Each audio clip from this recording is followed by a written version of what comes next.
स्वर्गीय श्री रमणलाल तानाजी सा जैन एवं स्वर्गीय श्रीमती बिजकोर बाई रमणलाल जैन जी की पुण्य स्मृति में श्री विजय कुमार रमणलाल जैन, श्रीमती मंगला विजय कुमार पुत्र पुत्रवधू, श्री विपुल विजय कुमार, श्रीमती सोनाली विपुल जैन पौत्र तीर्थेश विपुल जैन, पता पारोला जिला जलगांव महाराष्ट्र, पुत्री दामाद श्रीमती ममता जितेंद्र जैन, श्री जितेंद्र वसंतलाल जैन, दोहित्र अनीश जितेंद्र जैन, समय जितेंद्र जैन, पिंपलगांव महाराष्ट्र।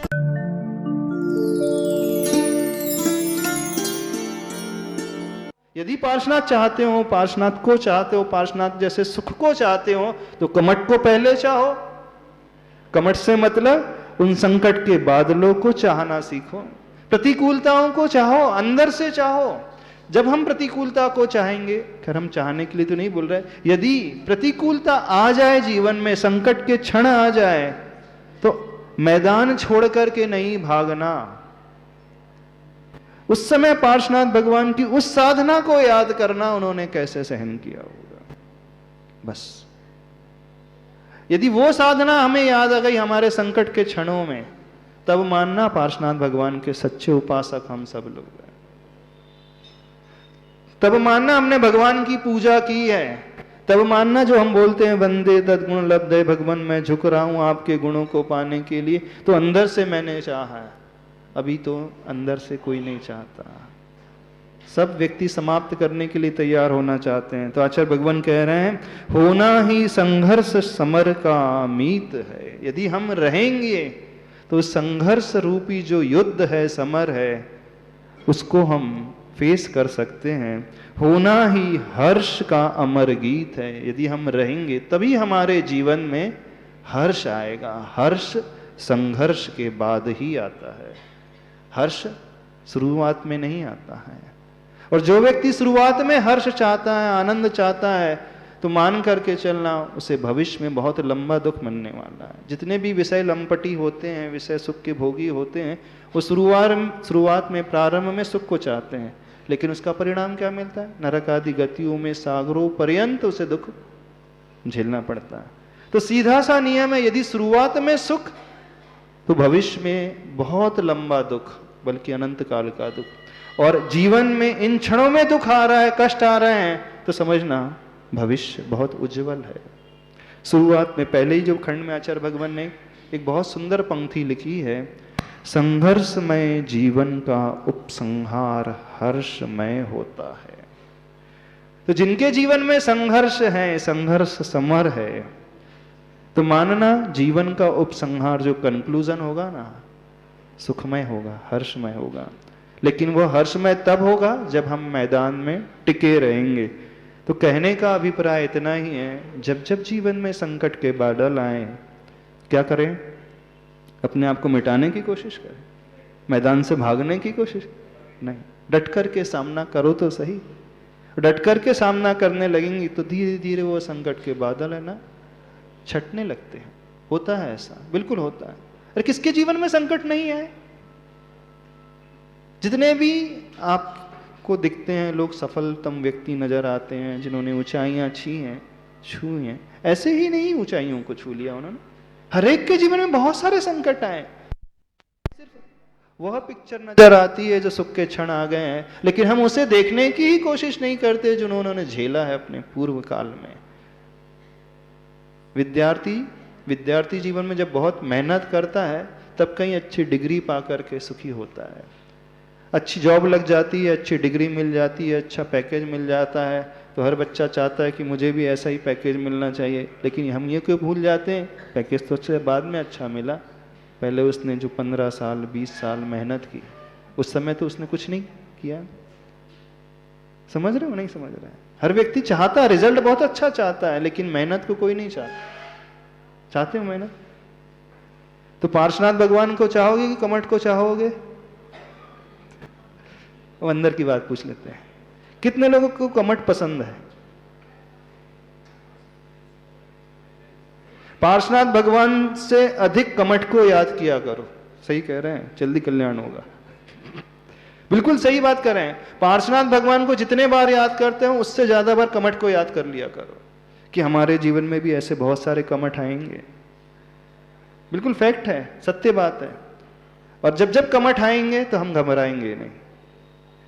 बोल रहे हो, कठिन बात है, आसान बात नहीं है, लेकिन जीवन में सुख कठिनता को पार करके ही मिलता है।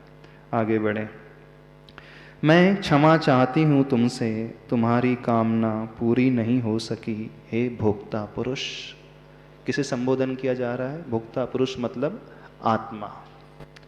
कौन संबोधन कर रही है? वो करुणा। देखना, एक ही जीव है, आत्मा है, उसके भीतर करुणा है, उसके भीतर आनंद है, वो अलग पात्र है, करुणा अलग पात्र है, सुख अलग पात्र है, संकट अलग पात्र है। तो आचार्य भगवान की विशेष कला को देखने की कोशिश करना कि एक ही पात्र के भीतर आचार्य भगवान ने भिन्न भिन्न पात्र कैसे घटित किए।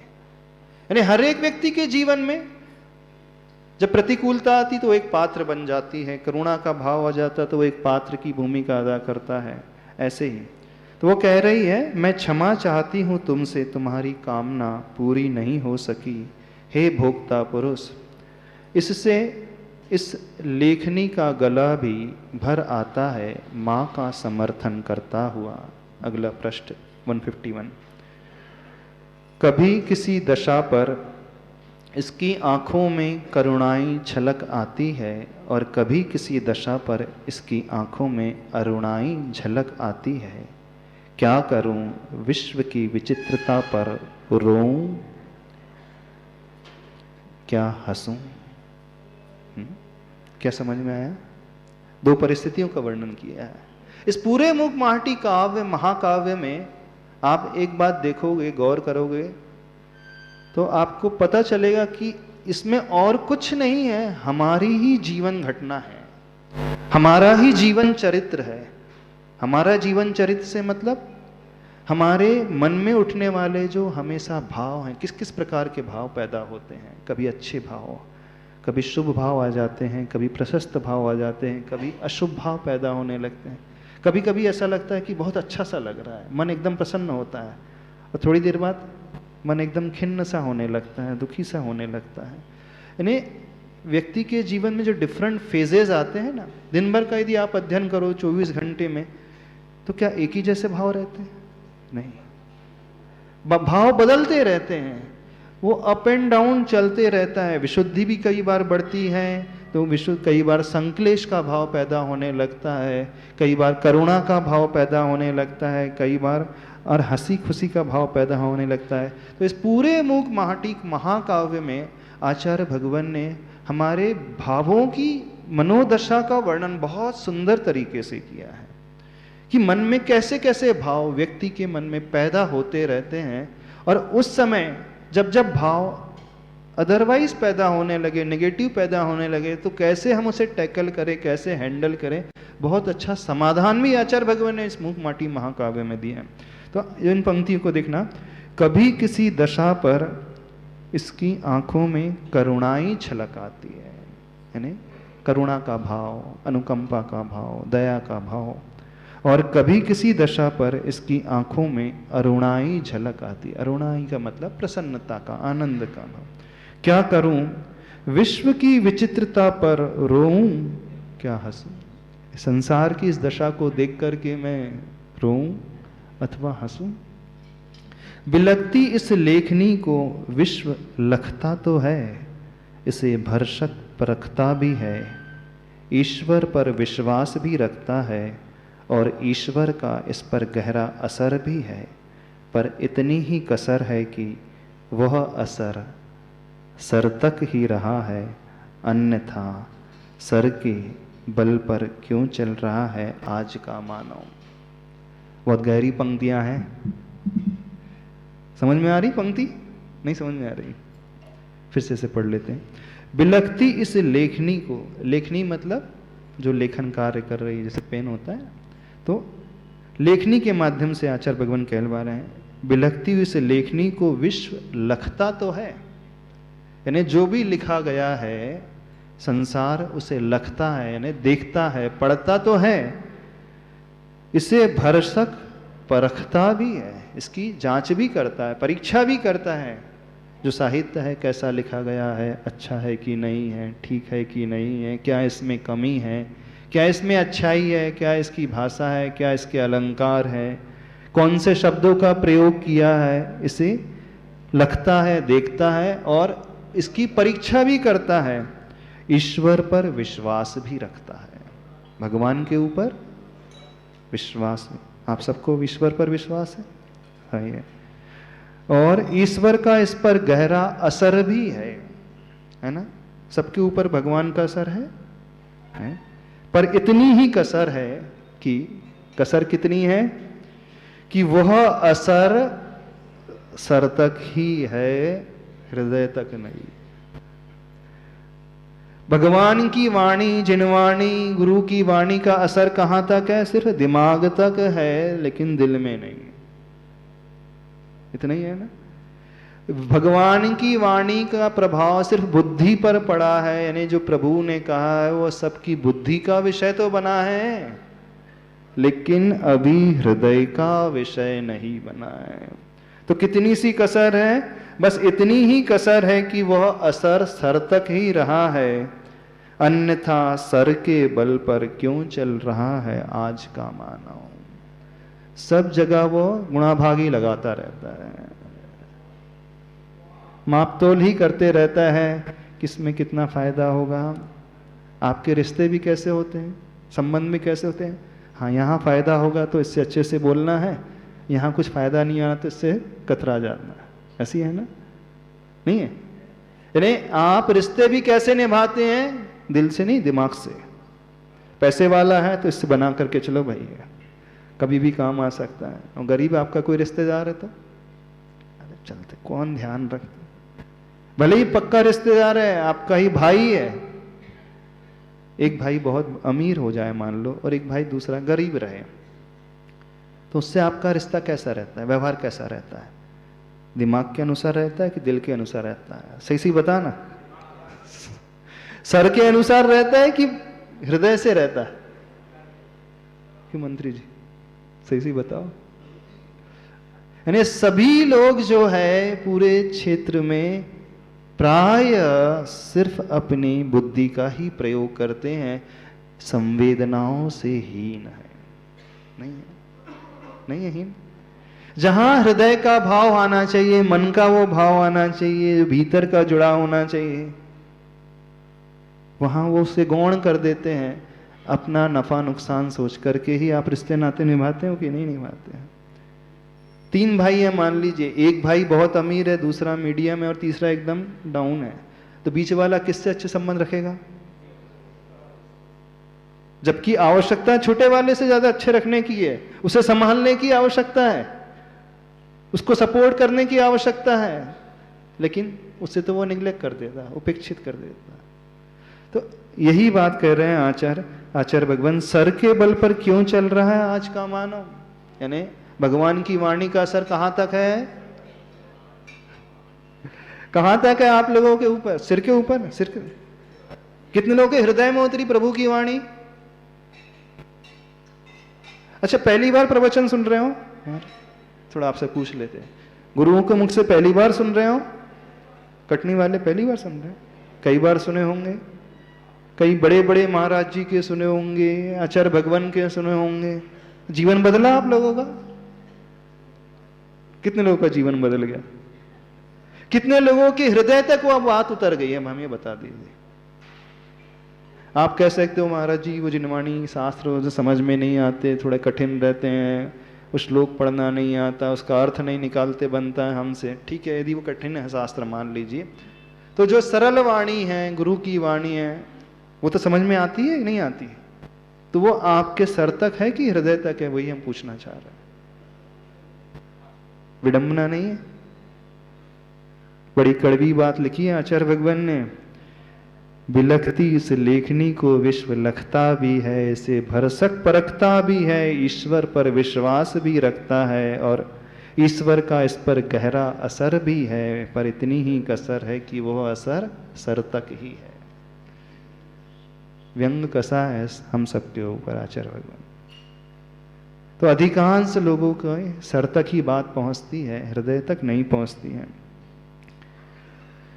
इसके चरण अचल हो चुके हैं माँ, आदिम ब्रह्मा आदिम तीर्थंकर आदिनाथ से प्रदर्शित पथ का आज अभाव नहीं है माँ, परंतु उस पावन पथ पर दूब उग आई है खूब, वर्षा के कारण नहीं, चारित्र से दूर रहकर केवल कथनी में करुणा रस घोल, धर्मामृत वर्षा करने वालों की भीड़ के कारण।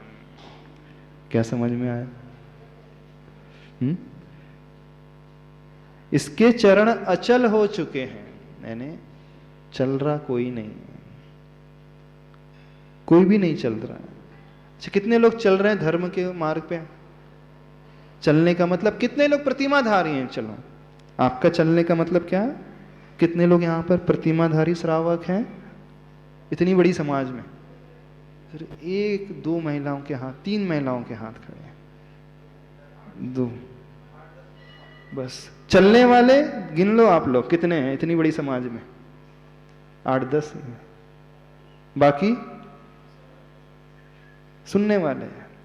कल परसों एक व्यक्ति आया था, कहाँ है वो? दीपू नजर नहीं आ रहा, कहाँ है?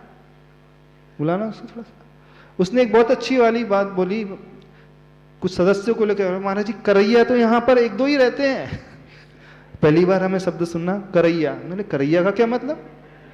बोले जो आप बोलते हो उसको करने वाले तो 2-4 ही रहेंगे, बाकी कौन है? सुनैया। उसने एक वर्ड प्रयोग किया, करैया। करैया का अर्थ, तो कटनी में करैया कितने? अब उसने सच्चाई बखान कर दी। ऐसा ही है ना? नहीं, करने वाले कितने हैं? गिनती के लोग हैं।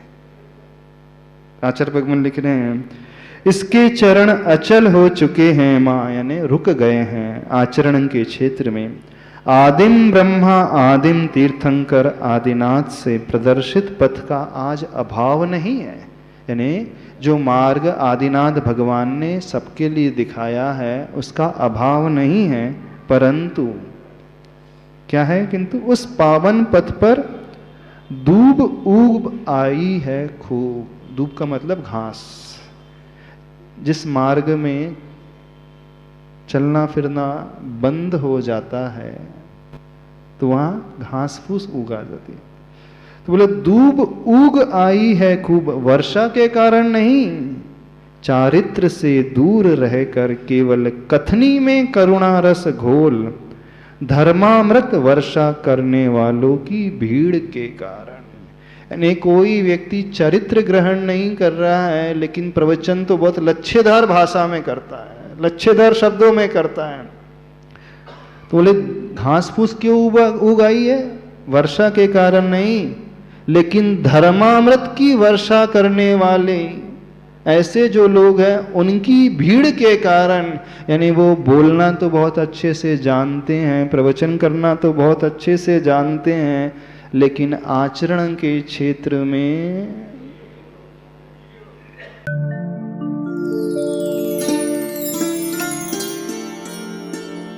इस कार्यक्रम के पुण्यार्चक थे स्वर्गीय श्री रमणलाल तानाजी साजैन एवं स्वर्गीय श्रीमती बिचकोर बाई रमणलाल जैन जी की पुण्य स्मृति में श्री विजय कुमार रमणलाल जैन, श्रीमती मंगला विजय कुमार, पुत्र पुत्रवधू श्री विपुल विजय कुमार, श्रीमती सोनाली विपुल जैन, पौत्र तीर्थेश विपुल जैन, पता पारोला जिला जलगांव महाराष्ट्र, पुत्री दामाद श्रीमती ममता जितेंद्र जैन, श्री जितेंद्र वसंत लाल जैन, दोहित्र अनीश जितेंद्र जैन, समय जितेंद्र जैन, पिंपल गाँव महाराष्ट्र।